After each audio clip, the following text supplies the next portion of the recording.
नमस्कार दोस्तों, स्वागत है आपका अपने YouTube channel GK tips by Mahendra Bugalia पर।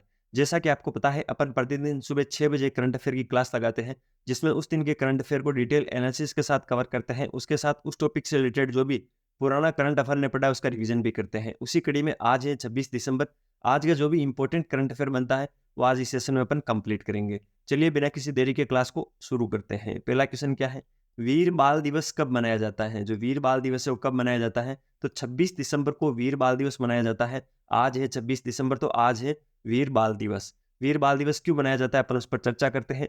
26 दिसंबर को सिख गुरु गोविंद सिंह के बेटों जोरावर सिंह और फतेह सिंह की शहादत को वीर बाल दिवस के रूप में मनाया जाता है। और 2022 से वीर बाल दिवस को मनाना शुरू किया गया था। ठीक है, 2022 में प्रधानमंत्री जी ने घोषणा की कि 26 दिसंबर को अपन वीर बाल दिवस मनाएंगे। तो आज वीर बाल दिवस है। गुरु गोविंद सिंह जी के दो बेटे थे, जोरावर सिंह और फतेह सिंह जी, जिनको जिंदा दीवार में चुन दिया गया था, तो उनकी शहादत को याद करने के लिए वीर बाल दिवस मनाते हैं। अगले क्वेश्चन पे चलते हैं।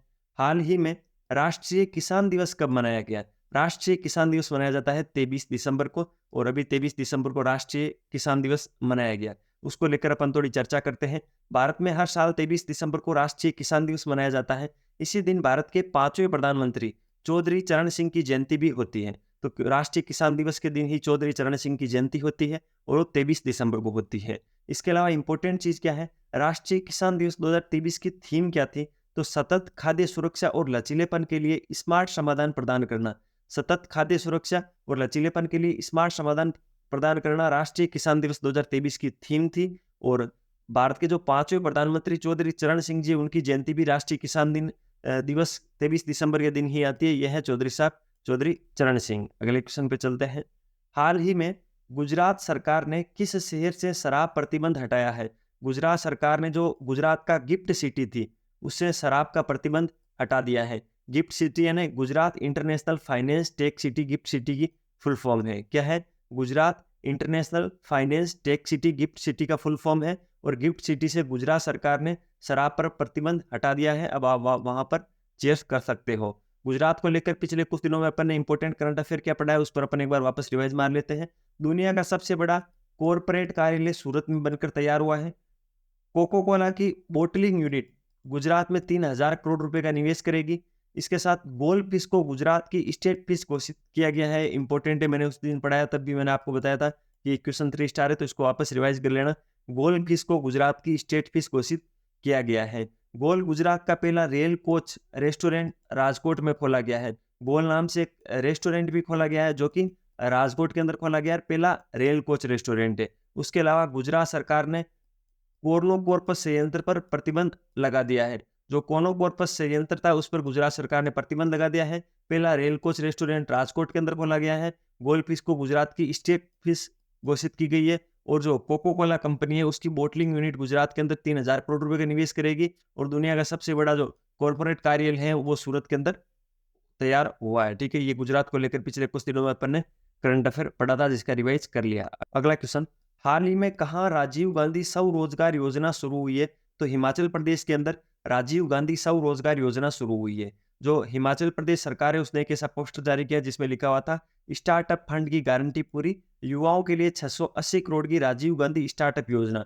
तो बजट कितना है? 680 करोड़ रुपए का। ई टैक्सी की खरीद पर 50% सब्सिडी। अगर कोई युवा है वो रोजगार के लिए ई टैक्सी खरीदता है तो उस पर जो खरीद है उस पर 50% की सब्सिडी मिल जाएगी। पूरी योजना क्या है? तो राजीव गांधी स्वरोजगार योजना का प्राथमिक लक्ष्य राज्य के बेरोजगार युवाओं को काम खोजने में मदद करना है।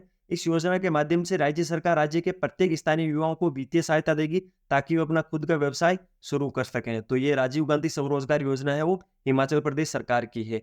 हिमाचल प्रदेश को लेकर पिछले कुछ दिनों में अपन ने इंपॉर्टेंट करंट अफेयर क्या पढ़ा है उस पर एक बार अपन वापस रिवाइज कर लेते हैं। अनाथ बच्चों के लिए योजना बनाने वाला पहला राज्य हिमाचल प्रदेश बना है। 3 स्टार लगा लो इसको। अनाथ बच्चों के लिए योजना बनाने वाला पहला राज्य हिमाचल प्रदेश बना है। इसके अलावा हिमाचल प्रदेश सरकार ने प्राकृतिक खेती को बढ़ावा देने के लिए मोबाइल वैन कार्यक्रम शुरू किया है। तो प्राकृतिक खेती को बढ़ावा देने के लिए मोबाइल वैन कार्यक्रम भी हिमाचल प्रदेश सरकार ने शुरू किया है। इसी के साथ हिमाचल प्रदेश के मुख्यमंत्री ने दिव्यांग बच्चों को सशक्त बनाने के लिए संबल योजना शुरू की है। तो संबल योजना है वो दिव्यांग बच्चों को सशक्त बनाने के लिए हिमाचल प्रदेश के मुख्यमंत्री जी उन्होंने शुरू की है। उसी के साथ हिमाचल प्रदेश सरकार ने सफाई कर्मचारियों को आयुष्मान भारत योजना में शामिल किया है। तो सफाई कर्मचारियों को भी आयुष्मान भारत योजना में शुरू किया है हिमाचल प्रदेश सरकार ने। तो ये हिमाचल प्रदेश सरकार की कुछ योजनाएं हैं जो अपन ने पिछले कुछ दिनों में पढ़ी है, उसका रिवाइज मार दिया है। और नई योजना जो अपन ने यहाँ पर पढ़ी है, राजीव गांधी स्वरोजगार योजना। अगले क्वेश्चन पे चलते हैं। हाल ही में बंधन बैंक को किस राज्य में ईजीआरएस पोर्टल का राजस्व प्राप्त करने का अधिकार मिला है? तो असम।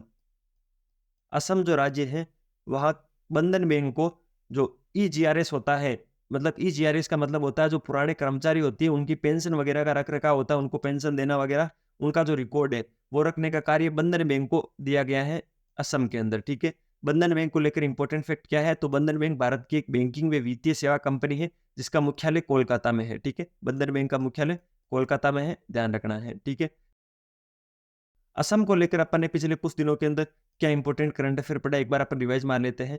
अमृत वृक्ष आंदोलन के लिए असम के मुख्यमंत्री को गिनीज वर्ल्ड रिकॉर्ड प्रमाण पत्र प्राप्त हुआ है।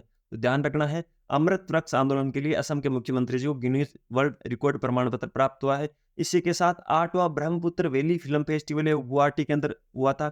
असम के मुख्यमंत्री को सिंगापुर की श्री फेलोशिप से सम्मानित किया गया है। ध्यान रखना है, असम के मुख्यमंत्री है उनको सिंगापुर के शीर्ष फेलोशिप से सम्मानित किया गया है। 8वां ब्रह्मपुत्र वैली फिल्म फेस्टिवल है वो गुवाहाटी असम के अंदर हुआ था। और अमृत वृक्ष आंदोलन के लिए असम के मुख्यमंत्री को गिनीज वर्ल्ड रिकॉर्ड प्रमाण पत्र प्राप्त हुआ है। असम के राज्यपाल ने सरपंच संवाद मोबाइल ऐप का अनावरण किया है। पूछा जा सकता है सरपंच संवाद मोबाइल ऐप वो किस राज्य सरकार से संबंधित है? तो आप बताओगे असम से संबंधित है। अगले क्वेश्चन पे चलते हैं।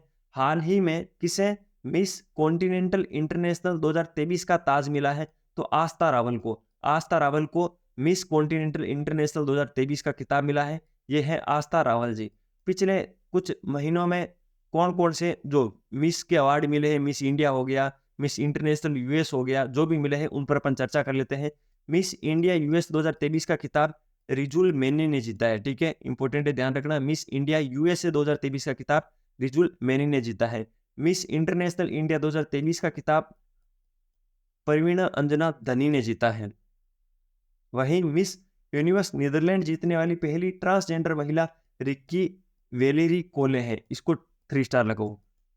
मिस यूनिवर्स नीदरलैंड जीतने वाली पहली ट्रांसजेंडर महिला है रिक्की वेलेरी कोले। इसी के साथ फेमिना मिस इंडिया 2022 का खिताब जीता है सिन्नी सेठी ने। मिस इंडिया वर्ल्ड वाइड 2022 का खिताब जीता है खुशी पटेल ने। अगले क्वेश्चन पे चलते हैं। हाल ही में खेलो इंडिया यूथ गेम्स का आयोजन किस राज्य में किया जाएगा? तो तमिलनाडु राज्य के अंदर खेलो इंडिया यूथ गेम्स का आयोजन किया जाएगा, जो कि जनवरी 2024 के अंदर होगा। कब होगा? जनवरी 2024 के अंदर होगा। यूथ गेम्स है खेलो इंडिया यूथ गेम्स, कहां पर? तमिलनाडु राज्य के अंदर। तमिलनाडु को लेकर पिछले कुछ दिनों में अपन ने इंपॉर्टेंट करंट अफेयर क्या पढ़ा है? तो भारत का पहला तिलापिया पार्वो वायरस तमिलनाडु में रिपोर्ट किया गया है। स्ट्रीट चाइल्ड क्रिकेट विश्व कप चेन्नई में आयोजित किया जाएगा। तमिलनाडु के सलेम सांगो को जीआई टैग मिला है। तमिलनाडु के मुख्यमंत्री ने स्कूलों के लिए विस्तारित नाश्ता योजना शुरू की है। तमिलनाडु सरकार ने India centre for advance manufacturing स्थापित करने की योजना बना रही है। तो तमिलनाडु को लेकर पिछले कुछ दिनों में अपन ने ये इंपॉर्टेंट करंट अफेयर पढ़ा था। और नया ये जोड़ लेना कि खेलो इंडिया यूथ गेम्स जो जनवरी 2024 में होने हैं वो तमिलनाडु के अंदर होंगे। अगले क्वेश्चन पे चलते हैं। हाल ही में राष्ट्रीय महिला आयोग की पूर्व अध्यक्ष का निधन हुआ है, उनका नाम क्या था? तो वो थे डॉक्टर वी मोहिनी गिरी। डॉक्टर वी मोहिनी गिरी का निधन हुआ है, जो कि राष्ट्रीय महिला आयोग की पूर्व अध्यक्ष है। ये उनकी फोटो है। डॉक्टर वी मोहिनी गिरी को लेकर कुछ इंपॉर्टेंट फैक्ट मैं आपको कवर करवा देता हूं। मोहिनी गिरी एक महिला अधिकार कार्यकर्ता तथा पूर्व राष्ट्रपति डॉक्टर वीवी गिरी की बहू थी। 1971 में भारत पाक युद्ध के बाद उन्होंने 1972 में वॉर विडोज एसोसिएशन नई दिल्ली में शुरुआत की थी। तो वॉर विडोज एसोसिएशन था जो युद्ध के अंदर सैनिक शहीद हो जाते थे, जो उनकी विधवा पत्नियां थी, उनको संरक्षण देने के लिए उन्होंने 1972 में वॉर विंडोज एसोसिएशन नई दिल्ली से शुरुआत की थी। डॉक्टर मोहिनी ने वर्ष 1979 में गिल्ड ऑफ सर्विस की स्थापना की, जो महिलाओं, वंचित बच्चों और युद्ध विधवाओं को सशक्त बनाने के लिए समर्पित थी। इसके अलावा 1995 से 1998 तक राष्ट्रीय महिला आयोग की अध्यक्ष भी रही है मोहिनी जी। डॉक्टर वीवी गिरी की बहू थी। ठीक है, अगले क्वेश्चन पे चलते हैं। हाल ही में भारत सरकार ने 100 मिलियन यूएसडी का ऋण प्राप्त करने के लिए किसके साथ समझौता किया है? यानी 100 मिलियन डॉलर का ऋण प्राप्त करने के लिए किसके साथ समझौता किया भारत सरकार ने? तो एडीबी के साथ समझौता किया है, एशियन डेवलपमेंट बैंक के साथ समझौता किया है। एनडीबी क्या है, ये बैंक क्या है, उस पर अपन चर्चा कर लेते हैं। एशियाई विकास बैंक, एनडीबी यानी एशियन डेवलपमेंट बैंक का एक क्षेत्रीय बैंक है जिसे 19 दिसंबर 1966 को स्थापित किया गया था। इस बैंक की स्थापना का मूल उद्देश्य एशियाई क्षेत्र और उसके बाहर विकास की संभावनाओं को मौद्रिक और अन्य वित्तीय मदद को पूरा करना इस बैंक का मुख्य उद्देश्य था। 19 दिसंबर 1966 को इसकी स्थापना की गई थी और भारत सरकार ने $100 मिलियन का अभी ऋण प्राप्त किया है। ठीक है, अगले क्वेश्चन पे चलते हैं। हाल ही में कौन सी राज्य सरकार मिशन इन्वेस्टिगेशन @75 दिन शुरू करेगी? ठीक है, इंपॉर्टेंट है, ध्यान रखना। आपको पता है 75 हार्ड डे चैलेंज अभी इंस्टाग्राम पे भी खूब चल रहा है, उसी की तर्ज पर है। मिशन इन्वेस्टिगेशन @75 दिन शुरू करेगी बिहार राज्य सरकार। जो बिहार राज्य सरकार है वो ऐसा करेगी। पूरा मैटर क्या है अपन डिटेल एनालिसिस के साथ कवर करते हैं। नए साल के लिए डीजीपी आर.एस. भट्टी, ये है आर.एस. भट्टी जी। आर.एस. भट्टी ने बिहार पुलिस को 10 मिशन सौंपे हैं, जिसकी शुरुआत 1 जनवरी को मिशन इन्वेस्टिगेशन @75 से शुरू होगी। इसके तहत थानों में प्राथमिकी दर्ज यानी एफआईआर दर्ज होने के 75 दिनों के अंदर पुलिस को हर हाल में जांच पूरी करनी होगी। बिहार पुलिस का कहना है कि अभी कांड के अनुसंधान में औसत 261 दिनों का समय लगता है। अभी बिहार के अंदर कोई भी अगर एफआईआर दर्ज होती है तो उसकी जांच के अंदर 261 दिनों का समय लगता है। उस समय को 75 दिन करना मुख्य उद्देश्य रहेगा। और जो आर.एस. भट्टी है, ठीक है, जो बिहार के डीजीपी है, उन्होंने एक ऐसा कार्यक्रम शुरू किया है 1 जनवरी से, तो आपको ध्यान रखना, इंपॉर्टेंट है, 3 स्टार लगा लेना। ठीक है, बिहार को लेकर पिछले कुछ दिनों में अपन ने इंपॉर्टेंट करंट अफेयर क्या पढ़ा है, तो बिहार सरकार ने मिशन दक्ष लॉन्च किया है। मिशन दक्ष किस सरकार ने लॉन्च किया है? बिहार सरकार ने। बिहार के मुख्यमंत्री ने रबी महाभियोग 2023 का शुभारंभ भी किया है। बिहार के उद्योग विभाग ने बेंगलुरु में इन्वेस्टर समिट का आयोजन किया है। बेंगलुरु के अंदर इन्वेस्टमेंट समिट का आयोजन बिहार के उद्योग विभाग ने किया है। वहीं बिहार सरकार ने न्यायिक सेवाओं में ईडब्ल्यूएस के लिए 10% आरक्षण की घोषणा की है। इंपॉर्टेंट है, ध्यान रखना। बिहार सरकार ने जो न्यायिक सेवाएं हैं उनमें ईडब्ल्यूएस के लिए 10% आरक्षण की घोषणा की है। यह था 26 दिसंबर का इंपॉर्टेंट करंट अफेयर, जिसको अपन ने डिटेल एनालिसिस के साथ कवर किया। अगर आपको वीडियो की क्वालिटी और कंटेंट की क्वालिटी पसंद आ रही है तो मैं आपसे रिक्वेस्ट करूंगा, लाल वाला बटन दबाकर चैनल को सब्सक्राइब करना, बेल वाला आइकन जरूर प्रेस करना, जिससे प्रतिदिन सुबह 6 बजे करंट अफेयर की क्लास की नोटिफिकेशन मिल जाएगी। उसके साथ एक अच्छा सा कमेंट करना, जिससे मुझे मोटिवेशन मिलेगा। मिलते हैं कल सुबह वापस नए सेशन के साथ। तब तक अपनी पढ़ाई जारी रखो, स्वास्थ्य का ध्यान रखो। टेक केयर, जय हिंद।